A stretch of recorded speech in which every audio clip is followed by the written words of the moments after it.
ഈ വിശുദ്ധ പകൽ കർത്താവിൻ്റെ സന്നിധിയിൽ ആയിരിക്കാൻ വളരെ സാധാരണക്കാരനായ എനിക്ക് കർത്താവ് തരുന്ന നല്ല അവസരത്തിനായി ഞാൻ നന്ദിയോടെ ദൈവത്തെ സ്തുതിക്കുന്നു. ശ്രേഷ്ഠരായ ദൈവമക്കളോട് ചേർന്ന് ഈ പകൽ ആയിരിക്കുന്നത് എൻ്റെ ജീവിതത്തിൽ ഞാനൊരു പദവിയായി കണക്കാക്കുന്നു. കർത്താവ് നമ്മെ എല്ലാവരെയും ധാരാളമായിട്ട് അനുഗ്രഹിക്കട്ടെ. ഈ രാവിലെ നിങ്ങളെ വന്ന് കണ്ട് അഭിസംബോധന ചെയ്യാൻ ദീർഘദൂരം യാത്ര ചെയ്ത് വരാൻ ഇടയായ രണ്ട് പ്രധാന കാരണങ്ങൾ അത് ഓർപ്പിച്ച് എനിക്ക് അനുവദിക്കപ്പെട്ട സമയത്തിനകത്ത് ഞാൻ ദൈവസന്നിധിയിൽ ഇരിപ്പാൻ ഇന്ന് രാവിലെ ഞാൻ കർത്താവിൽ ശരണപ്പെടുകയാണ്. കർത്താവിൻ്റെ ദാസൻ്റെ പേര് ഓർപ്പിച്ചു. ജോൺ എസ് രാജൻ എന്നാണ് എൻ്റെ പേര്. എൻ്റെ സ്വന്തം സ്ഥലം തിരുവനന്തപുരം ജില്ലയിലാണ്. തിരുവനന്തപുരം ജില്ലയിൽ ഒരു സാധാരണ കുടുംബത്തിൽ ജനിച്ചു വളർത്തപ്പെട്ട എനിക്ക് ജീവിതത്തിൻ്റെ യൗവനത്തിൽ കർത്താവിനെ അറിയാൻ, കർത്താവിൻ്റെ സ്നേഹം അനുഭവിച്ചറിയാൻ ദൈവം അവസരമൊരുക്കി. കർത്താവിൻ്റെ വചനം പഠിക്കാൻ കർത്താവ് എനിക്ക് അവസരം തന്നു. പുനലൂർ ബഥേൽ ബൈബിൾ കോളേജിൽ 2007 മുതൽ 2010 വരെ കർത്താവിൻ്റെ വചനം പഠിച്ചതിന് ആ കോളേജിൽ നിന്ന് ഒരു പുതിയ പ്രവർത്തനമായി HMCയുടെ പ്രവർത്തനമായി ഹൈറേഞ്ചിലേക്ക് ഇടുക്കി ജില്ലയിൽ കട്ടപ്പനയ്ക്കടുത്ത് കാഞ്ചിയാർ എന്ന സ്ഥലത്തേക്ക് കർത്താവിൻ്റെ വേലയ്ക്കായിട്ട് കടന്നു പോകാൻ കർത്താവ് എനിക്ക് അവസരമൊരുക്കി. 2010 ഫെബ്രുവരി മാസം മുതൽ ആ ദേശത്ത് കടന്നുപോയി പ്രവർത്തിക്കുവാൻ ദൈവം അവസരം തരുമ്പോൾ ധാരാളം വെല്ലുവിളികൾ, ധാരാളം പ്രതിസന്ധികൾ, ധാരാളം പരിമിതികളുള്ള ആ നാട്. നമുക്ക് നിങ്ങളിൽ ഇവിടെ ഇരിക്കുന്ന പലർക്കും ഹൈറേഞ്ചിനെ കുറിച്ച് ഒരുപക്ഷെ അറിവുള്ളവരാകാം, പല പ്രാവശ്യം യാത്ര ചെയ്തിട്ടുള്ളവരാകാം. ധാരാളം പരിമിതികളുണ്ട്. കാഴ്ചയിൽ മനോഹാരിതയുള്ള സ്ഥലമാണെങ്കിലും പാർക്കാൻ ഏറെ പരിമിതികളുള്ള സ്ഥലമാണ്. എന്നാൽ ആ പരിമിതികളുടെ നടുവിൽ കർത്താവ് ദീർഘമായ കഴിഞ്ഞ നാളുകൾ 15ഓളം വർഷം ആ ദേശത്ത് ഒരേ സ്ഥലത്ത് പാർത്ത് പ്രവർത്തിപ്പാൻ കർത്താവ് അതിന് അവസരമൊരുക്കി.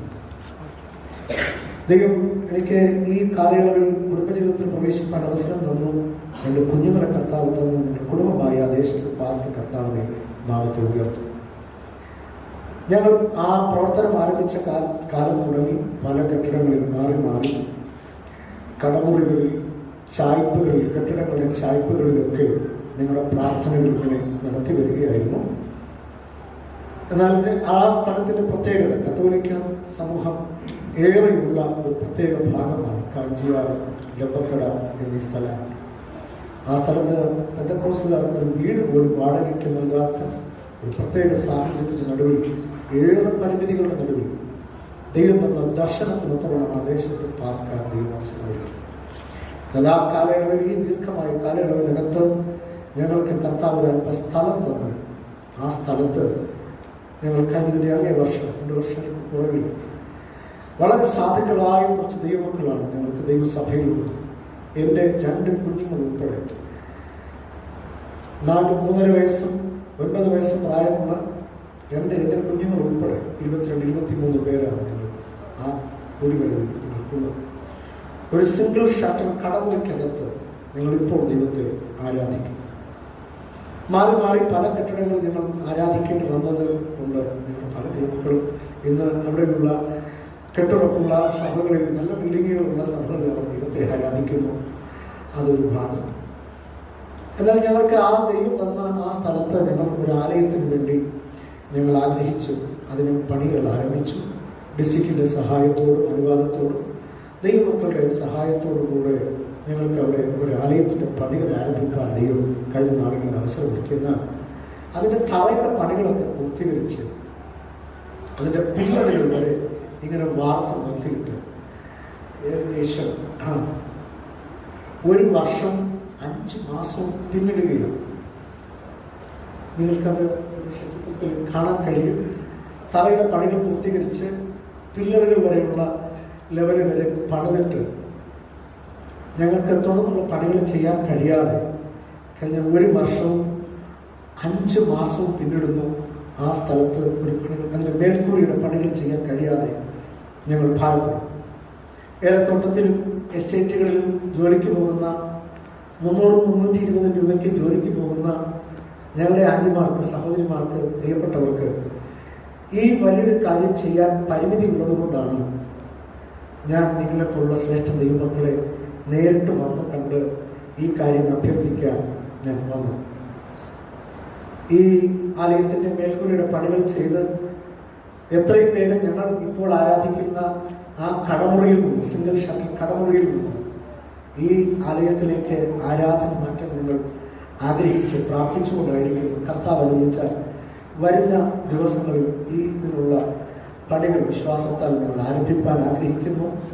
നിങ്ങളുടെ പ്രാർത്ഥനയും നിങ്ങളുടെ പിന്തുണയും നിങ്ങളാൽ കഴിയുന്ന ഒരു സഹായവും ഞങ്ങൾക്ക് ഇടുക്കി ജില്ലയിൽ ഹൈറേഞ്ചിലുള്ള ഈ പ്രവർത്തനത്തിന് വേണ്ടി, കാഞ്ചിയാറിലുള്ള അസംബ്ലി സ്കൂൾ സഭയ്ക്ക് വേണ്ടി നിങ്ങൾ നൽകിത്തരണമേ എന്ന് വളരെ വിനയത്തോടെ ഞാൻ ഇന്ന് രാവിലെ നിങ്ങളോട് ആവശ്യപ്പെടുന്നു.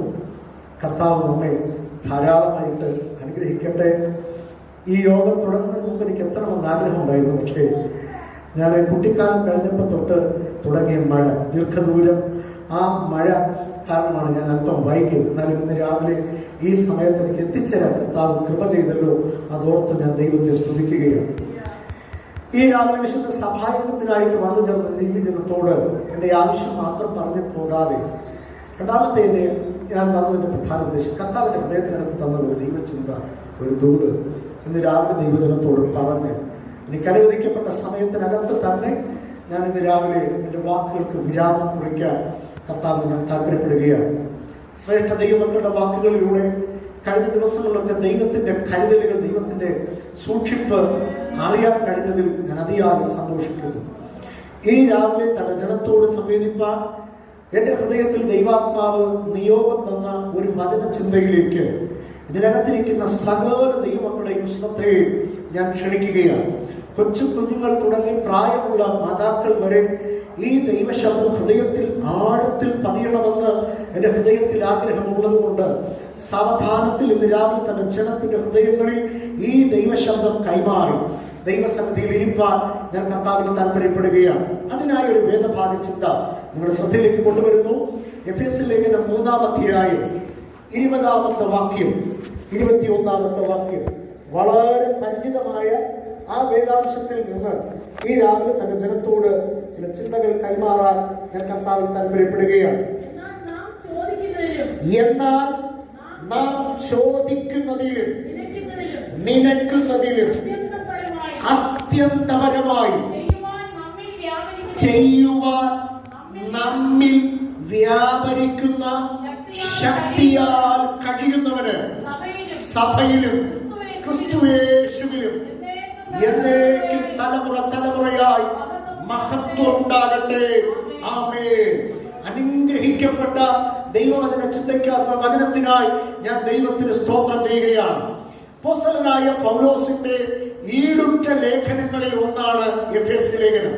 എന്റെ സമയത്തിന്റെ പരിമിതിയിൽ നിന്നുകൊണ്ട് ഈ സന്ദേശം തന്റെ ജനത്തിന്റെ ഹൃദയങ്ങളിൽ കൈമാറേണ്ടത് കൊണ്ട് ചിലപ്പോൾ അല്പം വാക്കുകൾ ബന്ധപ്പാടോടെ വേഗത്തിലായ നിങ്ങളുടെ കൂടെ ആ വാക്കുകൾ ഗ്രഹിക്കണമേ എന്ന് പ്രാരംഭത്തിൽ ഞാൻ ഓർപ്പിക്കട്ടെ. അപ്പോസ്തലനായ പൗലോസിന്റെ ഈടുറ്റ ലേഖനങ്ങളിൽ ഒന്നാണ് എഫേസ്യ ലേഖനം. ലേഖനങ്ങളുടെ രാജ്ഞി എന്നാണ് ഈ ലേഖനത്തെ വിശേഷിപ്പിക്കപ്പെടുന്നത്.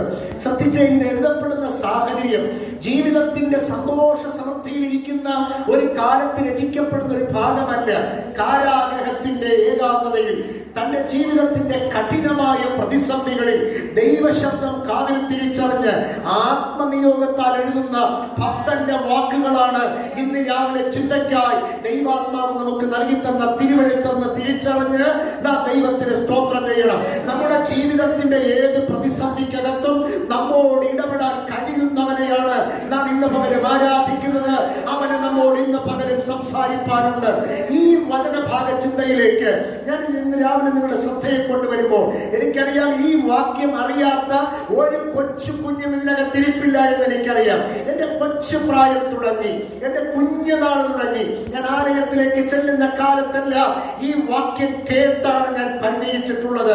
പ്രായമുള്ള അപ്പച്ചന്മാർ, പ്രായമുള്ള അമ്മച്ചിമാർ അവരുടെ പ്രാർത്ഥനാവാചകങ്ങളിൽ, അവരുടെ പ്രാർത്ഥനാ സമയങ്ങളിൽ ഈ വാക്യം ഉദ്ധരണിയിലിട്ട് പ്രാർത്ഥിക്കുന്നത് ഞാൻ ശ്രദ്ധിച്ചിട്ടുണ്ട്. കർത്താവേ, ഞങ്ങൾ ചോദിക്കുന്നതിലും നിനക്കുന്നതിലും അത്യന്തപരമായത് ഞങ്ങൾക്ക് ചെയ്തു തരണമേ എന്ന് പറഞ്ഞ് ദൈവസന്നിധിയിൽ പ്രാർത്ഥിക്കുന്നത് ഞാൻ കേട്ടിട്ടുണ്ട്. അന്നൊക്കെ ഉള്ളത്തിൽ വന്നിരുന്ന ചില ചിന്തകൾ എന്ന് പറയുന്നത്, പ്രത്യേകിച്ച് പുറത്തു നിന്ന് ദൈവദാസന്മാരോ ഗസ്റ്റായിട്ട് വരുന്ന ദൈവത്തിന്റെ ദാസന്മാരോ ഒക്കെ വരുന്ന ദിവസം പ്രായമുള്ള അമ്മച്ചിമാർ ആവേശത്തോടെ പ്രാർത്ഥിക്കും. കർത്താവേ, വന്ന ദൈവദാസനായി സ്തോത്രം, ഇന്ന് മകനെ ചോദിക്കുന്നതിലും നിലയ്ക്കുന്നതിലും അത്യന്തപരമായത് ഞങ്ങൾക്ക് നൽകി തരണമേ എന്നൊക്കെ പറഞ്ഞ് ആവേശത്തോടെ പ്രാർത്ഥിക്കുമ്പോൾ അകത്തു കയറുന്ന ഒരു ചിന്തയുണ്ട്. വന്ന ദൈവദാസൻ ഇപ്പോൾ വന്ന് പ്രാർത്ഥിക്കും, എന്റെ തലവേൽ കൈവയ്ക്കും, ഇന്ന് പകലൊരു പകർച്ച വെളിപ്പെടും. ഇന്ന് രാവിലെ ദൈവജനം അങ്ങനെയാണ് ചിന്തിക്കുന്നതെങ്കിൽ അല്ലേ അല്ല, തിരുവഴുത്തുന്ന പകരം നമുക്ക് തരുന്ന ഉറപ്പ് വന്ന ദൈവദാസന്റെ കൈവയ്പ്പിനാൽ പകരപ്പെടുന്ന ഒന്നല്ല. നിന്റെ അകത്തു വ്യാപരിക്കുന്ന ദൈവശക്തി, അസാധാരണമായ ദൈവശക്തി നിന്റെ അകത്തു വ്യാപരിക്കുന്ന ഇന്ന് രാവിലെ തിരിച്ചറിയുന്ന ദൈവമക്കൾ ഈ രാവിലെ കരമുയർത്തി എന്റെ ദൈവത്തിന് സ്തോത്രം കെട്ടിടത്തിന്റെ മുകളിൽ നിന്ന് പൈപ്പ് വെച്ച് വെള്ളം തലയിൽ ഒഴിക്കുന്നത് പോലെ ഒരാൾ വന്ന് പകരപ്പെടുന്ന ഒന്നല്ല ആത്മശക്തി എന്ന് പറയുന്നത്. തിരുവനന്തപുരത്ത് ഒന്നുകൂടെ ആഴങ്ങളിൽ പഠിക്കാൻ തുടങ്ങിയപ്പോൾ, തിരുവചനം ഒന്നുകൂടെ ധ്യാനിക്കാൻ തുടങ്ങിയപ്പോൾ ദൈവാത്മാവിന്റെ ഹൃദയത്തിനകത്ത് ബോധ്യപ്പെടുത്തിയ ചിന്ത ഇന്ന് രാവിലെ തന്നെ ജനത്തോട് പറയാം. അനാദി കാലങ്ങൾക്ക് മുമ്പ് മനുഷ്യനെ സൃഷ്ടിച്ചാക്കിയ ദൈവം അവന്റെ അകത്ത് അവന്റെ ആത്മാവിനെ ഇൻബിൽറ്റ് ചെയ്തെന്ന് തിരുവനന്തപുരത്ത് നമുക്ക് നിയോഗം തരുമ്പോൾ ഇന്ന് പകലിൽ ഈ ദൈവശബ്ദങ്ങൾക്ക് ദൈവങ്ങളെ നാം സാധാരണക്കാരല്ല, അസാധാരണമായ അഭിഷേകത്തെ ചുമക്കുന്ന അസാധാരണമായ ആത്മശക്തിയെ വഹിക്കുന്ന വാഹകനാണെന്ന് തിരിച്ചറിയുന്നവർ ഈ രാവിലെ മൗനമായിരിക്കാതെ ദൈവത്തിന്റെ സ്തോത്രം പറ. എന്റെ മേൽ പകരപ്പെട്ടിരിക്കുന്ന ആത്മശക്തി ഒരു സാധാരണ ദൈവശക്തിയല്ല. ഏതാ പ്രിയരെ നമ്മിൽ പകരപ്പെട്ടിരിക്കുന്ന ആത്മശക്തി? ഇരുവടുത്ത് പറയുന്നു, യേശുവിനെ മരിച്ചവരുടെ ഇടയിൽ നിന്ന് ഉയർപ്പിച്ച അതേ ആത്മശക്തി എന്റെ അകത്ത് വ്യാപരിക്കുന്നെങ്കിൽ എന്റെ ജീവിതത്തിനെതിരെ ഉയർന്നു വരുന്ന ഒരു പ്രതിസന്ധിക്കും ഒരു വെല്ലുവിളിക്കും എന്നെ തകർക്കാൻ കഴിയില്ല. എന്റെ മേൽ പകരപ്പെട്ടിരിക്കുന്ന അഭിഷേകം അസാധാരണമാണെന്ന് തിരിച്ചറിയുന്നവർ ഈ സഭായുടെ മധ്യത്തിൽ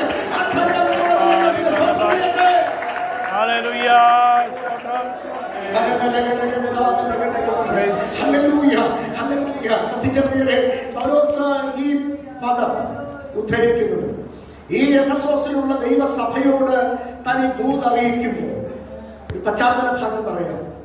എഫെസോസിന്റെ സ്വാധീനം, എഫെസോസിന്റെ പശ്ചാത്തലം, വേദവചനം പരിചയമുള്ള വചനധ്യാനം അനുദിനമുള്ള തന്റെ ജനത്തിന് ഈ ഭാഗം നന്നായിട്ട് ഗ്രഹിക്കാൻ കഴിയുന്നതാണ്. എഫെസോസിന്റെ ഒരു സ്വാധീനം, എഫെസോസിന്റെ ഒരു പശ്ചാത്തലം, ആ ദേശത്തെ അടക്കി വാഴുന്ന ഒരു അർത്തമീസിന്റെ സ്വാധീനമുണ്ട്. തന്റെ ജനത്തെ ദൈവകൃപയിൽ മുന്നേറാൻ കഴിയാതെ ദൈവജനത്തിന്റെ ആത്മബലത്തെ കെടുത്തുന്ന ഒരു സ്വാധീനം ആ ദേശത്ത് തലമുയർത്തുമ്പോൾ അതിന്റെ നടുവിൽ നമ്മെ സ്തോത്രം ദൈവത്തെ സേവിക്കുന്ന ഒരു ചെറിയ ശേഷിപ്പ് അതിനകത്തുണ്ട്. ആ ജനത്തോടായി ഇന്ന് രാവിലെ ഈ ദൂതെന്ന് നാം തിരിച്ചറിയണം. നമ്മെ സ്തോത്രം കർത്ത ഏത് പ്രതിസന്ധിയിലും തളരാതെ ദൈവത്തിന്റെ മുഖം അന്വേഷിക്കും. ദൈവങ്ങളെ, നിന്റെ ഉള്ളത്തെ ഇന്ന് പകരം ബലപ്പെടുത്താൻ എന്റെ കർത്താവിന് പദ്ധതിയുണ്ട്. ആരും നിന്നോട് ഇടപെടുന്നതിനേക്കാൾ, ആരും നിന്നോട് സംസാരിക്കുന്നതിനേക്കാൾ ഇന്ന് പകരം ദൈവാത്മാവിന് നിന്നോട് ഇടപെടാനുണ്ടെന്ന് വിശ്വസിക്കുന്ന ദൈവജനത്തിനായി ഞാൻ ദൈവത്തിന് സ്തോത്രം പറയുകയാണ്. നമ്മെ നന്നായി അറിയുന്ന ഒരു ദൈവം ഈ നാച്ചുവലിനകത്ത് ചലിച്ചു നിൽക്കുകയാൽ ഞാൻ ദൈവത്തെ വാട്ടുകയാണ്. അവൻ ഇന്ന് പകരം നമ്മോട് ഇടപെടുന്ന മകനാണ്. ശ്രദ്ധിച്ചേ, ഈ എഫെസ്യ ലേഖനത്തിന്റെ പ്രാരംഭ വാക്കുകൾ തന്നെ അവൻ എഴുതി തുടങ്ങുന്നത് ഈ ജനത്തോടുള്ള അഭിസംബോധന നമുക്ക് കാണാൻ കഴിയുന്നത് 1-ാം അധ്യായത്തിന്റെ 3-ാമത്തെ വാക്യത്തിലാണ്. സ്വർഗത്തിലെ സകല ആത്മീക അനുഗ്രഹത്താലും നമ്മെ അനുഗ്രഹിക്കുന്ന ഒരു ദൈവമുണ്ട്. ഇന്ന് രാവിലെ ശ്രദ്ധിച്ച് ഈ സഭയോട്, ഈ ജനത്തോട് പൗലോസിന് സംവേദിപ്പാനുള്ള വിഷയം ഭൗതിക വിഷയമല്ല, ആത്മീക വിഷയമാണ്. ആത്മാവിൽ ക്ഷീണിച്ചു തുടങ്ങുന്ന തന്റെ ജനത്തെ ആത്മാവിൽ അസാധാരണമായി ധൈര്യപ്പെടുത്താൻ തന്റെ ഭക്തൻ എഴുതി അറിയിക്കുന്നു. സ്വർഗത്തിലെ സകല ആത്മീക അനുഗ്രഹത്താലും നമ്മെ അനുഗ്രഹിച്ചിരിക്കുന്ന ഒരു ദൈവമുണ്ട്. നമ്മോട് ഇടപെടുന്ന ഒരു മകനാണ്. ഈ 20-ാമത്തെ വാക്യം വളരെ ശ്രദ്ധിച്ച് രാവിലെ കേൾക്കണമേ. ആ വാക്യം തുടങ്ങുന്നത് ഇങ്ങനെയാണ്: എന്നാൽ നാം ചോദിക്കുന്നതിലും നിനക്കുന്നതിലും അത്യന്തപരമായി. ഇവിടെ വായിച്ച വാക്ക് നിങ്ങൾ ശ്രദ്ധിച്ചേ. എന്നാൽ വിശുദ്ധ വേദപുസ്തകത്തിനകത്ത് എന്നാൽ, അതുകൊണ്ട്, ആയതിനാൽ, അങ്ങനെ ഇത്യാദി ചില ബ്രിഡ്ജ് വേടുകൾ വേദപുസ്തകത്തിനകത്ത് അവിടെ അവിടെ ആയിട്ട് നമുക്ക് കാണാൻ കഴിയും. എന്ന് പറഞ്ഞതിന്റെ അർത്ഥം അതിന്റെ തൊട്ട് മുകളിലോ അതിന്റെ തൊട്ട് താഴെയോ എഴുത്തുകാരൻ എന്തോ വിശേഷമായ ചില കാര്യങ്ങൾ രേഖപ്പെടുത്തിയിട്ട് അതിന് താഴെയുള്ളതുമായി കണക്ട് ചെയ്യാൻ ഉപയോഗിക്കുന്ന ചില പദങ്ങളാണ് ഈ വിധത്തിലുള്ള ബ്രിഡ്ജ് വേഡ്. അങ്ങനെ ഒരു പാലം അങ്ങോട്ടും ഇങ്ങോട്ടും എന്നതുപോലെ ഈ രണ്ട് സാധനങ്ങളെയും രണ്ട് ആശയങ്ങളെയും കണക്ട് ചെയ്യാൻ ഉപയോഗിക്കുന്ന ഒരു പദമാണ് ഈ വിധത്തിലുള്ള ബ്രിഡ്ജ് വേഡ്. പൗലോസ് പറയുന്നു, എന്നാൽ നാം ചോദിക്കുന്നതിലും നിനക്കുന്നതിലും. അങ്ങനെയെങ്കിൽ ഇന്ന് രാവിലെ ദൈവമക്കളെ അതിന് മുകളിൽ എന്തോ ഗൗരവമായ ചില കാര്യങ്ങൾ പൗലോസ് ഓർപ്പിച്ചിട്ടാണ് അതിന് താഴെ താൻ പറയുന്നു, നമ്മിൽ വ്യാപരിക്കുന്ന ഒരു അത്യന്ത ശക്തിയുണ്ട്, നിങ്ങൾ ആ ശേഷം ക്ഷീണിച്ചു പോകരുത്. ശ്രദ്ധിച്ചേ, 14 തുടങ്ങിയ വാക്യങ്ങൾ ഒന്ന് വേഗത്തിൽ ഒന്ന് വായിക്കാമോ? അത് നിമിത്തം സ്വർഗത്തിലും ഭൂമിയിലുമുള്ള സകല കുടുംബത്തിനും പേർ വരുവാൻ കാരണമായ പിതാവിന്റെ സന്നിധിയിൽ മുട്ടുകുത്തുന്നു. ആരാ മുട്ടുമടക്കുന്നത്? അപ്പോസ്തലനായ പൗലോസ് മുഴങ്കാൽ മടക്കുകയാണ്. എവിടെയാ മുഴങ്കാൽ മടക്കുന്നത്? കാരാഗൃഹത്തിന്റെ ഇരുൾമുറിക്കകത്ത് കൈകാലുകൾ ചങ്ങലകളാൽ ബന്ധിക്കപ്പെടുമ്പോഴും പ്രാർത്ഥന കുറയാതിരിക്കുന്നു. നിന്റെ ജീവിതത്തിന്റെ പ്രതിസന്ധികളുടെ നീർച്ചുഴിക്കകത്ത് ആരും നിന്നെ സഹായിപ്പാൻ അടുത്തില്ലാത്തപ്പോഴും പ്രാർത്ഥന നിരനിരയാക്കി ദൈവമേ നിന്നോട്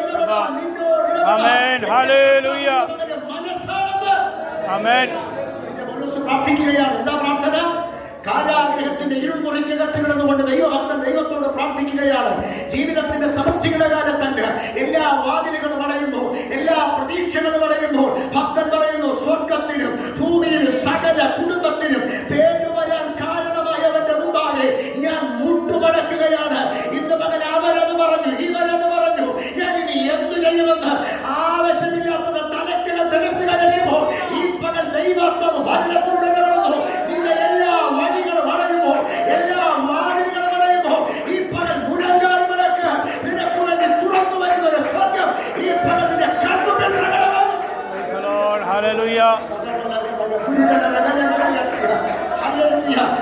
പ്രാർത്ഥിക്കുകയാണ്. എന്താ പ്രാർത്ഥന? ആ പ്രാർത്ഥന വളരെ ചിന്തനീയമാണ്.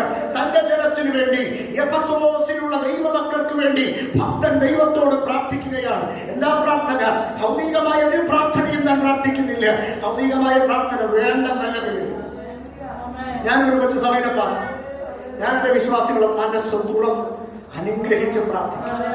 അവർക്ക് നല്ല വീടുണ്ടാകും, അവർക്ക് നല്ല വാഹനങ്ങളുണ്ടാകും, നല്ല സംവിധാനങ്ങളുണ്ടാകും. അവർ അനുഗ്രഹിക്കപ്പെടുന്നു. മനസ്സ് തുറന്ന് ഞാൻ അനുഗ്രഹിച്ച് പ്രാർത്ഥിക്കും. അനുഗ്രഹം വേണ്ടെന്നല്ല. പക്ഷെ പൗലോസിന്റെ പ്രാർത്ഥന നിങ്ങൾ ശ്രദ്ധിച്ചു. 15-ാമത്തെ വാക്യം. സമയത്തിന് പരിധി കൊണ്ട് ഞാൻ വാക്യം നിങ്ങളുടെ ഹൃദയത്തിനകത്തേക്ക് വന്നിട്ട് എന്ന് ഞാൻ വേഗത്തിൽ നിർത്താം. 15-ാമത്തെ വാക്യം. അവൻ തന്റെ മഹത്വത്തിന്റെ ധനത്തിനൊത്തവണ്ണം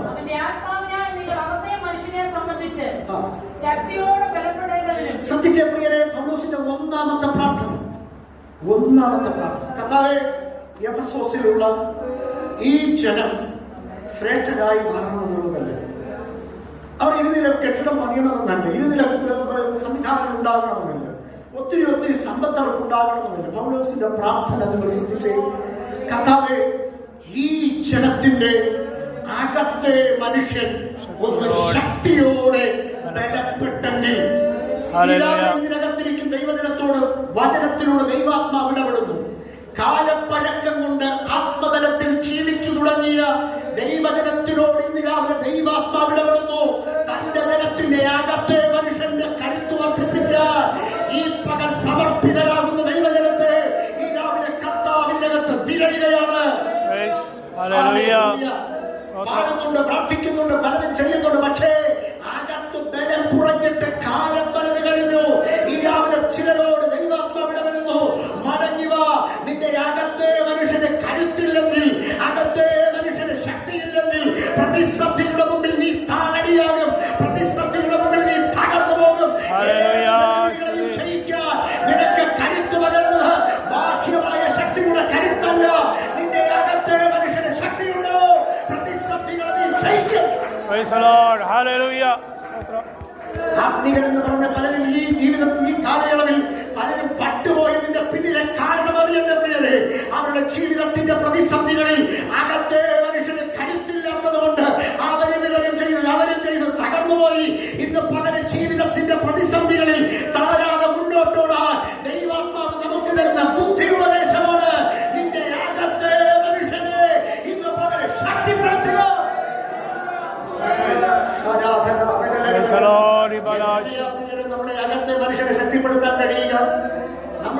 ബാഹ്യ ശരീരത്തെ ശക്തിപ്പെടുത്താൻ നാം എന്തെല്ലാം കാര്യങ്ങളാണ് ചെയ്യുന്നത്? ദിവസം 2-3 നേരം നമ്മൾ കുളിക്കുന്നു, നമ്മൾ നന്നായിട്ട് വസ്ത്രം ധരിക്കുന്നു, നമ്മൾ നന്നായി ഭക്ഷണം കഴിക്കുന്നു. നമ്മുടെ ശരീരത്തെ എത്രമാത്രം കെയർ ചെയ്താണ് നമ്മുടെ ശരീരത്തെ പരിപോഷിപ്പിക്കുന്നത്. ഈ ശരീരത്തിൽ ഷുഗർ വരരുത്, ഈ ശരീരത്തിൽ പ്രഷർ കയറരുത്, ഈ ശരീരത്തിൽ മറ്റൊരു രോഗം കയറരുത്. എത്ര ജാഗ്രതയോടെയാ നാം നമ്മുടെ ശരീരത്തെ സൂക്ഷിക്കുന്നത്. എന്നാൽ ഇന്ന് രാവിലെ ദൈവത്തിന്റെ വചനം നമ്മൾ ഓർപ്പിക്കുന്നു, നമ്മുടെ അകത്തെ മനുഷ്യനെ എന്താണ് ഈ പരിപോഷണം നൽകുന്നത്? ഞങ്ങൾക്ക് വേണ്ടി പ്രാർത്ഥിച്ചോളൂ, ദൈവങ്ങളെ ഞങ്ങൾക്ക് വേണ്ടി പ്രാർത്ഥിച്ചോളേ. പറഞ്ഞിട്ട് ദൗത്യമേൽപ്പിച്ച് മടങ്ങുന്നവരാണോ നിങ്ങൾ? ഈ രാവിലെ ദൈവാത്മാവ് നിങ്ങളോട് ആവർത്തിച്ച് ചോദിക്കുന്ന ചോദ്യം, നിന്റെ അകത്തെ മനുഷ്യന്റെ ബലമടക്കാൻ ഇന്ന് പകൽ നീ തയ്യാറാകുക. നിന്റെ അകത്തെ മനുഷ്യന്റെ കരുത്തടക്കാൻ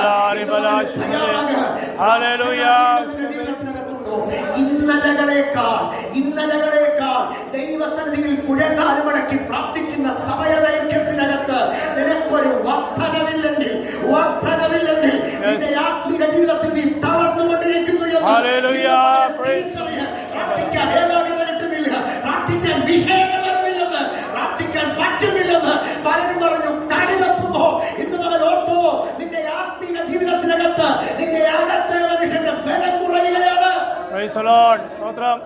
ഇന്നലകളേക്കാൾ പ്രാർത്ഥനയിൽ കയറി വരാൻ കഴിയാത്ത ദൈവജനത്തോടുള്ള ദൈവത്തിന്റെ സന്ദേശം ഇന്ന് മകന് നീ പ്രാർത്ഥനയിൽ കയറി വാ. സമയം വേർതിരിച്ച് ദൈവസന്നിധിയിൽ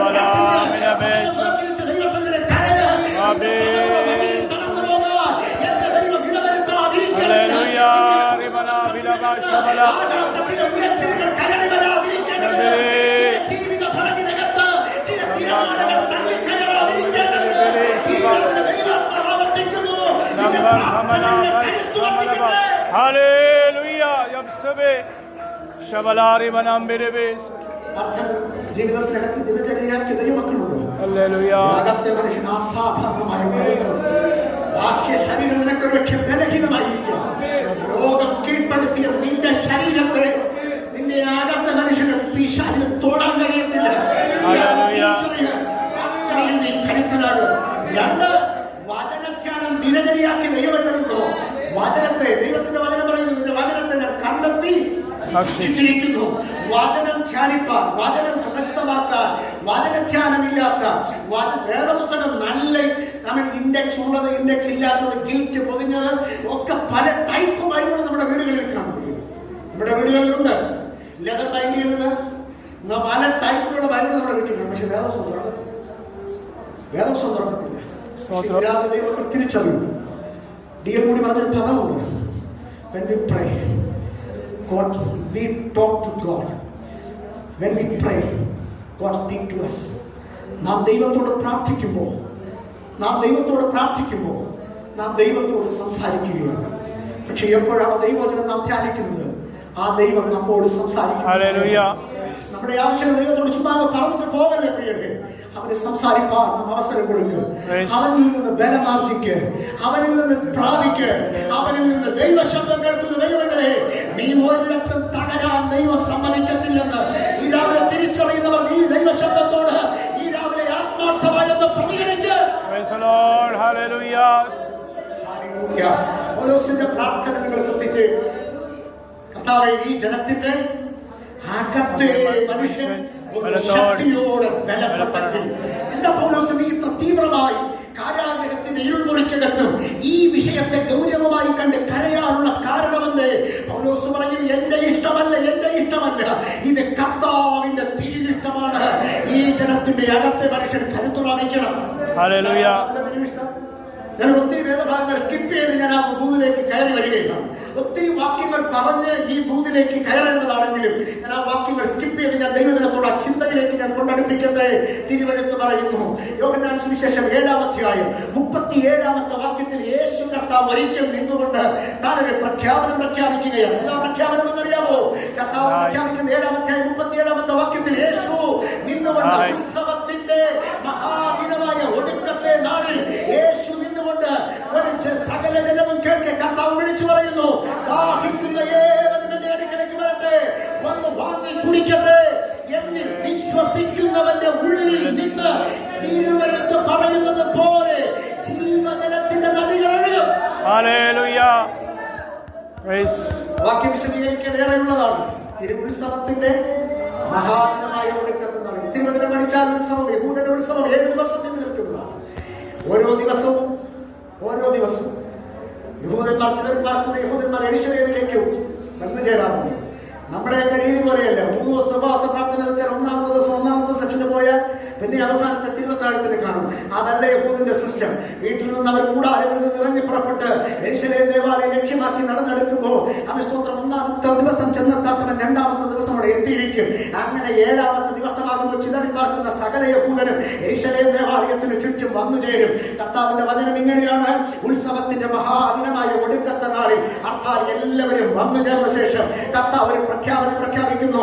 വിശ്വസിക്കുന്നവന്റെ ഉള്ളിൽ നിന്ന്, ആരുടെ ഉള്ളിൽ നിന്ന്? വിശ്വസിക്കുന്നവന്റെ ഉള്ളിൽ നിന്ന് തിരുവെഴുത്ത് പറയുന്നത് പോലെ ജീവജലത്തിന്റെ നദികൾ ഒഴുകുമെന്ന് ഇന്ന് രാവിലെ വിശ്വസിക്ക്. എന്റെ അകത്തു നിന്ന് ഒരു ആത്മനദി പുറത്തു വരണമെന്ന് എന്റെ കർത്താവിന് ആഗ്രഹമുണ്ട്. 38ാമത്തെ വാക്യം എന്താണ് കർത്താവ് പറഞ്ഞതെന്ന് ഒന്നുകൂടെ തെളിച്ചു പറഞ്ഞു. തന്നിൽ നിന്ന് പുറപ്പെടാനുള്ള പരിശുദ്ധാത്മാവിനെ കുറിച്ചത്രേ അവനത് പ്രഖ്യാപിച്ചത്. നിങ്ങൾ ശ്രദ്ധിക്കും പ്രിയരെ, തിരുവെഴുത്ത് എന്ന് പറയുന്നത് യഹൂദനെ സംബന്ധിച്ചിടത്തോളം നമുക്കത് വായിച്ചുവിടാൻ എളുപ്പമാണ്. പക്ഷെ യഹൂദനെ സംബന്ധിച്ചിടത്തോളം അത് ഗൗരവമുള്ളതാണ്. പഴയ നിയമ ന്യായപ്രമാണ സംഹിതയാണ് യഹൂദന്റെ തിരുവെഴുത്ത് എന്ന് പറയുന്നത്. എന്താ തിരുവെഴുത്തിൽ അതിനെ കുറിച്ച് പറയുന്നത്? യെഹെസ്കേൽ പ്രവചന പുസ്തകത്തിനകത്ത് നമ്മൾ വായിക്കുന്നു 47-ാം അധ്യായം 1 തുടങ്ങി താഴോട്ടുള്ള വാക്യങ്ങളിൽ പ്രവാചകനായ യെഹെസ്കേലിനോട് ദൈവം ഒരിക്കൽ ഒരു ദൂത് കൈമാറുകയാണ്, ഒരു ആലോചന കൈമാറുകയാണ്. ആലയത്തിലേക്ക് നീ ചെല്ല്. ആലയത്തിനകത്തേക്ക് ചെന്ന് യെഹെസ്കേൽ കാണുന്ന ഒരു കാഴ്ച എന്തെന്നറിയാമോ? ആലയത്തിനകത്തു നിന്ന് ഒരു നദി പുറത്തേക്ക് ഒഴുകുകയാണ്. ഈ നദിയുടെ ആരംഭത്തെ കുറിച്ച് അവിടെ രേഖപ്പെടുത്തിയിട്ടുണ്ട്. അത് അല്പമാ, ചെറിയൊരു തുടക്കമാ. പക്ഷേ സമയം കഴിയുന്തോറും അതിനകത്തൊരു വർദ്ധനവ്, അതിനകത്ത് ഒതുങ്ങി നിൽക്കാതെ, ആലയത്തിനകത്ത് ഒതുങ്ങി നിൽക്കാതെ അത് പുറത്തേക്ക് ഒഴുകി തുടങ്ങുകയാണ്. ഇന്ന് രാവിലെ ഈ രാവിലെ ദൈവാത്മാവ് ആരോടൊക്കെ ഇടപെടുന്ന ദൈവശബ്ദം ഇതാണ്: നിന്റെ അകത്ത് പകരപ്പെട്ട ആത്മസാന്നിധ്യം, നിന്റെ അകത്ത് പകരപ്പെട്ട ദൈവകൃപ അത് നിന്നിൽ തന്നെ ഒതുങ്ങി നിൽക്കാതെ ചിലരുടെ പ്രയോജനത്തിന്, ചിലരുടെ ഗുണീകരണത്തിന്, ചിലരുടെ നന്മയ്ക്ക് അത് നിന്നിൽ നിന്ന് പുറത്തേക്ക്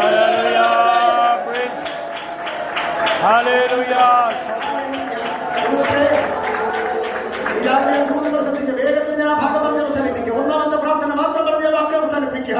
പൗലോസേ, നീ എന്താ ഇത്ര തീവ്രമായി പറയാനുള്ള കാരണം? കർത്താവിന്റെ തിരി ഇഷ്ടമാണ് തന്റെ ജനത്തിന്റെ അകത്തുനിന്ന് ഒരു നദി പുറത്തു വരണം.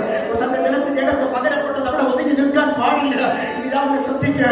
എന്താ ഞാനും പഴയ ആരെയും തമ്മിലുള്ള ബന്ധം? പൗലോസ് പറയുന്ന പദങ്ങൾ ശ്രദ്ധിച്ച്. 1 ലേഖനം 3-ാം അധ്യായം 16-ാമത്തെ വാക്യം: നിങ്ങൾ ദൈവത്തിന്റെ മന്ദിരമെന്നും ദൈവത്തിന്റെ ആത്മാവ് നിങ്ങളിൽ വസിക്കുന്നു എന്നും നിങ്ങൾ അറിയുന്നില്ലയോ? ഇന്ന് പകൽ അഭിഷേകം ചുമക്കുന്ന ദൈവത്തിലെ നാം ആരാണ്? ദൈവത്തിന്റെ മന്ദിരമാണ്, ദൈവത്തിന്റെ ആലയമാണ്. തെളിവ് ഒന്നുകൂടെ പറയാം. വെളിപ്പാട് പുസ്തകം 22-ാം അധ്യായത്തിന്റെ 1-ാമത്തെ വാക്യത്തിൽ വെളിപ്പാടിൽ യോഹന്നാൻ പറയുന്ന ഒരു പദമുണ്ട്: വീഥിയുടെ നടുവിൽ ദൈവത്തിന്റെ സിംഹാസനമുള്ള ഇടത്ത്, കുഞ്ഞാടിന്റെ ഇരിപ്പിടമുള്ള ഇടത്തു നിന്ന് ഒരു നദി പുറത്തേക്ക് വരുന്നത് ഞാൻ കണ്ടു. യോഹന്നാൻ പറയുന്നു, ദൈവത്തിന്റെ കുഞ്ഞാട് വസിക്കുന്ന ഇടത്ത്, ദൈവപുത്രൻ വാഴുന്ന ഇടത്തു നിന്ന് ഒരു നദി പുറത്തേക്ക് വരികയാണ്. പൗലോസ് ഒന്നുകൂടെ തെളിച്ചു പറയുന്നു. കൊലോസ്യ ലേഖനം 1-ാം അധ്യായം 27-ാമത്തെ വാക്യത്തിൽ പൗലോസിന്റെ പ്രസ്താവന ഇങ്ങനെയാണ്: എനിക്കൊരു മർമ്മം വെളിപ്പെട്ടു വന്നു. എന്താ മർമ്മം? മഹത്വത്തിന്റെ പ്രത്യാശയായ ക്രിസ്തു നിങ്ങളിൽ ഇരിക്കുന്നു എന്ന് തന്നെ. എന്റെയും നിങ്ങളുടെയും അകത്തുനിന്ന് ഒരു ആത്മസാന്നിധ്യം പുറത്തു വരണം. അതെന്തിനാ ഒഴുകേണ്ടത്? യെഹെസ്കേൽ പറയുന്നു, ഈ നദി എവിടേക്കൊക്കെ ഒഴുകിയെത്തുന്നു അവിടെയെല്ലാം ചലിക്കുന്ന പ്രാണികൾ ക്ഷീണിച്ചിരിക്കുമെന്ന്. എന്താ വാക്കിന്റെ അർത്ഥം? ചലനമറ്റുപോയത്, ഒരിക്കൽ ജീവൻ ഉണ്ടായിരുന്നത് ഇനി ജീവിക്കണ്ട എന്ന് പറഞ്ഞത്, അതിനെ ജീവന്റെ പുതുക്ക നിന്റെ വാക്കുകൾക്ക് കഴിവുണ്ടെന്ന് വിശ്വസിക്കുന്നവർക്ക് ദൈവത്തെ വാഴ്ത്തുകയാണ്. വർഷങ്ങൾക്ക് മുമ്പ് 2 മിനിറ്റ് ഞാൻ മുമ്പോട്ട് പോയി ഞാൻ വാക്കുകൾ അവസാനിപ്പിക്കാം. വർഷങ്ങൾക്ക് മുമ്പ് ഞാൻ ഒരു സ്ഥലത്ത് ശുശ്രൂഷയ്ക്ക് ചെല്ലുമ്പോൾ ഒരു സഹോദരനെ പരിചയപ്പെട്ടു. അദ്ദേഹം വിശ്വാസത്തിലേക്ക് വന്ന അനുഭവം കേട്ടപ്പോൾ ഞാൻ ഞെട്ടിപ്പോയി. അദ്ദേഹം പറഞ്ഞൊരു വാക്കിനെ ഞാൻ ഇപ്പോഴും എന്റെ കാതിൽ ഓർക്കുന്നുണ്ട്. തന്റെ ജീവിതത്തിന്റെ ഒരു പ്രതിസന്ധി ഘട്ടത്തിൽ തന്റെ വീട്ടിൽ ജോലിക്ക് വന്ന ഒരു സഹോദരൻ, അക്ഷരാഭ്യാസം തീരെയില്ലാത്തവൻ, തമിഴ്നാട് സ്വദേശിയായ ഒരു സഹോദരൻ, സ്തോത്രമെന്ന് നേരെ പറയാൻ കഴിയാതെ സ്തോത്രമെന്ന് മാത്രം പറയാൻ കഴിവുള്ള ആ സാധുവായ മനുഷ്യൻ തന്റെ വീട്ടിൽ ജോലിക്ക് പോകുന്ന ഒരു ദിവസം പകൽ സമയത്ത് താൻ ഇങ്ങനെ ജീവിതത്തിന്റെ ഒരു പ്രതിസന്ധി ഘട്ടത്തിൽ മരണത്തിന് വേണ്ടി താൻ തയ്യാറെടുത്ത് ആത്മഹത്യക്ക് വേണ്ടി താൻ തയ്യാറെടുപ്പുകൾ നടത്തിക്കൊണ്ടിരിക്കുന്ന ആ പകൽ തന്റെ വാതിൽക്കൽ വന്ന് മുട്ടി, തന്റെ വീട്ടിൽ ജോലിക്ക് വന്ന ആ സഹോദരൻ തന്റെ വാതിൽക്കൽ വന്ന് മുട്ടി പറഞ്ഞു, സാറേ അദ്ദേഹം വാതിൽ തുറന്നു. എന്താ താൻ പറഞ്ഞു, യേശു സാറിനെ സ്നേഹിക്കുന്നു. അദ്ദേഹം ദേഷ്യപ്പെട്ടിട്ട് പറഞ്ഞു, പുറത്ത് കറികാപ്പിയും വെള്ളവും എടുത്തു വെച്ചിട്ടുണ്ട്, പണി കഴിഞ്ഞ് നിങ്ങൾ പൊട്ടുവോ? അദ്ദേഹം ഇങ്ങനെ ആവർത്തിച്ച് പറയുകയാണ്. 3 പ്രാവശ്യമായി 4 പ്രാവശ്യമായി ഒരേ പ്രാവശ്യം വന്ന് വാതിൽ മുട്ടുകയാണ്. അവസാനത്തെ സമയം വാതിൽ തുറക്കുമ്പോൾ താൻ പറഞ്ഞൊരു വാക്ക് ഇങ്ങനെയാണ്, സാറേ യേശു സാറിനെ സ്നേഹിക്കുന്നു. ഞാനൊരു ദിവസം ഞങ്ങളുടെ പാസ്റ്ററേയും കൂട്ടി ഇവിടെ പ്രാർത്ഥിക്കാൻ വരട്ടെ സാറേ, ഞങ്ങളുടെ പാസ്റ്ററേയും കൊണ്ട് ഇവിടെ പ്രാർത്ഥിക്കാൻ വരട്ടെ. അദ്ദേഹം പറഞ്ഞ വാക്ക് പലയാവർത്തി താൻ വാതിൽ മുട്ടി. എനിക്ക് അദ്ദേഹത്തോട് ദേഷ്യം തോന്നി. പക്ഷേ അവസാനം പറഞ്ഞ ചില വാക്കുകൾ എന്റെ ഹൃദയത്തെ വല്ലാതെ പിടിച്ചു നിർത്തി. ഒഴുക്കിട്ട് നിർത്തിയ കയർ ഞാൻ അടിച്ചു മാറ്റി. ഇന്ന് രാവിലെ ഞാൻ ദൈവജനത്തോട് പറയാം, ആ സാധാരണക്കാരനായ മനുഷ്യന്റെ അധരങ്ങളിൽ ആത്മാവിന്റെ നിയോഗം വെളിപ്പെട്ടത് തന്റെ വിദ്യാഭ്യാസത്തിന്റെ ശ്രേഷ്ഠത കൊണ്ടല്ല, കൊണ്ടല്ല. ഇന്ന് രാവിലെ ഈ വചനങ്ങൾക്ക് ദൈവത്തിലെ നിന്റെ അകത്ത് വ്യാപരിക്കുന്ന അഭിഷേകത്തിന്റെ പ്രത്യേകത ഞാൻ പറയാം. നീ പറയുന്ന സാധാരണ വാക്ക്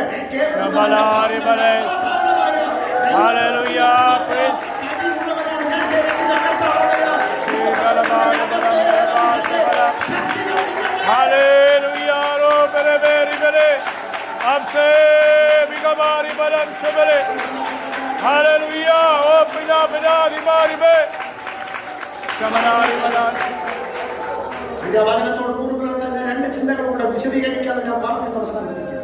ഒന്നാമത്തെ പ്രാർത്ഥന കർത്താവ് ഈ ജനത്തിന്റെ അകത്തെ മനുഷ്യനെ ശക്തി നൽകണം. രണ്ടാമത്തെ പ്രാർത്ഥന അതിന് ചില താഴ്വാക്കി, ക്രിസ്തു വിശ്വാസത്താൽ നിങ്ങളുടെ ഹൃദയങ്ങളിൽ വസിക്കേണ്ടതാണ്. ശ്രദ്ധിച്ച പ്രിയരെ, എഫെസോസിന്റെ മണ്ണിൽ ഞങ്ങൾക്ക് ആരുമില്ല, ഞങ്ങൾ വിശ്വാസത്തിനോട് ഇറങ്ങിയിട്ട് ഞങ്ങളെ സ്നേഹിക്കാൻ ആളില്ല, ഞങ്ങളെ കരുതാൻ ആളില്ല എന്ന് സങ്കടത്തോടെ കഴിയുന്ന തന്റെ ജനത്തിന് വേണ്ടി ഭക്തൻ പ്രാർത്ഥിക്കുന്ന കർത്താവേ, ഞാൻ ശരീരം കൊണ്ട് ദൂരസ്ഥനാണ്, ഞാൻ ഇന്ന് കാരാഗ്രഹത്തിനകത്താണ്. ഇടയനില്ലാത്ത ആളുകളെ പോലെ ചിന്തകരായി കഴിയുന്ന ഈ ജനത്തെ അനാഥത്വം അനുഭവിക്കാനുള്ള അനുവദിക്കരുത്. ക്രിസ്തു വിശ്വാസത്താൽ എല്ലായ്പ്പോഴും കൂടെ ഇരിക്കേണ്ടതിന്. എന്റെ വീട്ടിൽ പാസ്റ്റർ വന്നില്ല, എന്റെ സങ്കടം കേൾക്കാൻ ആള് വന്നില്ല, നിരാശയുടെ വാക്കുകൾ പറഞ്ഞ് സങ്കടം പറഞ്ഞ് പുലമ്പിക്കരയിൽ ദൈവത്തിലെ നിന്റെ അനാഥത്വം കാണാൻ ആരുമില്ലെന്ന് ഓർക്കുന്നുണ്ടോ? ഈ രാവിലെ കത്ത പറയുന്നു, ഞാനോ ലോക അവസാനത്തോളം എല്ലാ നാളും കൂടെ ഇരിക്കാമെന്ന് പറഞ്ഞത്. ഇന്ന് രാവിലെ ജീവിതത്തിന്റെ പ്രതിസന്ധിയിൽ ഒറ്റയ്ക്കാക്കുന്നവനല്ല, അവൻ നിന്നോട് കൂടെ ഇരിക്കുന്ന ദൈവമാണ്. ആ ഉറപ്പിൽ ആ ബോധ്യത്തിൽ ജീവിക്കാൻ ഭാഗ്യം ലഭിക്കുക എന്നത് എത്രയോ ശ്രേഷ്ഠമാണ്. ആരും എന്റെ കൂടെ ഇല്ലെങ്കിൽ എന്റെ കർത്താവിന്റെ കൂടെ ഉണ്ടെന്നുള്ള ബോധ്യത്തിൽ ജീവിക്കാൻ കഴിയണം ഓരോ ദൈവവൈദ്യനും. ക്രിസ്തു വിശ്വാസത്താൽ ഉള്ളങ്ങളിൽ വസിക്കേണ്ടതിന് ദൈവത്തോട് പ്രാർത്ഥിക്കുകയാണ്. മൂന്നാമത്തെ പ്രാർത്ഥന അതീവ ഗൗരവം അതിവിശാലമായി പറയേണ്ടതാണ്. പക്ഷെ സമയബന്ധിതമായ വാക്ക് പറഞ്ഞ് അവസാനിപ്പിക്കുന്നു. ഭക്തന്റെ പ്രാർത്ഥന കേൾക്കണേ. കർത്താവേ, ഈ ജനം സ്നേഹത്തിൽ നിലനിൽക്കാൻ അവിടുന്ന് കൃപ നൽകണമേ. തകർന്നുടയാനുള്ള പ്രധാന കാരണം എന്തെന്നറിയാമോ? സ്നേഹബന്ധങ്ങൾ കുലച്ചിന് വരുമ്പോഴാണ് സഹോദരങ്ങൾ തമ്മിൽ സ്നേഹിക്കാൻ കഴിയാതെ, ദൈവദാസനും ദൈവജനവും സ്നേഹിക്കാൻ കഴിയാതെ എവിടെയൊക്കെ സ്നേഹബന്ധങ്ങൾ കുലച്ചിന് വരുമോ അവിടെ തകർച്ച ആരംഭിക്കും. ഭക്തൻ ദൈവത്തോട് പ്രാർത്ഥിക്കുന്ന കർത്താവേ, ആദ്യ സ്നേഹത്തിലേക്ക് മടങ്ങി വരണമേ, മനസ്സ് നൽകണമേ, സ്നേഹത്തിൽ വേരൂന്നി വളരാ ഈ ജനത്തിന് കൃപ നൽകണമേ. ഇന്ന് രാവിലെ കേട്ട ദൈവശബ്ദം തിരിച്ചറിഞ്ഞ ദൈവമക്കൾ അത്തരം ഒരിക്കൽ കൂടെ സ്തോത്രം ചെയ്യട്ടെ.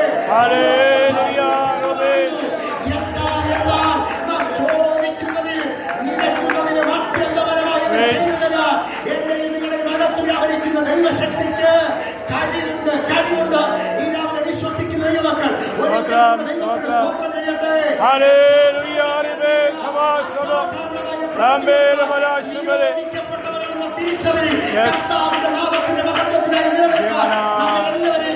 സഹായിക്കട്ടെ എന്ന വാക്കുകളോടെ ഞാൻ എന്റെ വാക്കുകൾ കൂടെ വിരാമം കുറിച്ച് പ്രാർത്ഥിക്കുന്നു. കർത്താവ് നമ്മെ ധാരാളമായിട്ട് അനുഗ്രഹിക്കട്ടെ. ഒരിക്കൽ കൂടെ കാഞ്ചിയാറിനുള്ള പ്രവർത്തനത്തെ ഓർത്ത്, അവിടെ നടക്കുന്ന ആലയത്തിന്റെ നിർമ്മാണ പ്രവർത്തനങ്ങളെ ഓർത്ത് നിങ്ങൾ പ്രാർത്ഥിക്കണമേ എന്ന് വിശേഷം ഓർപ്പിക്കുന്നു. നിങ്ങളാൽ കഴിയുന്ന ഒരു നന്മ നിങ്ങൾക്ക് വേണ്ടി നൽകി തരണം. അത് സാധനമായിട്ടോ സാമ്പത്തികമായിട്ടോ അത് നിങ്ങൾക്ക് സ്വാതന്ത്ര്യത്തിന് വിടുന്നു.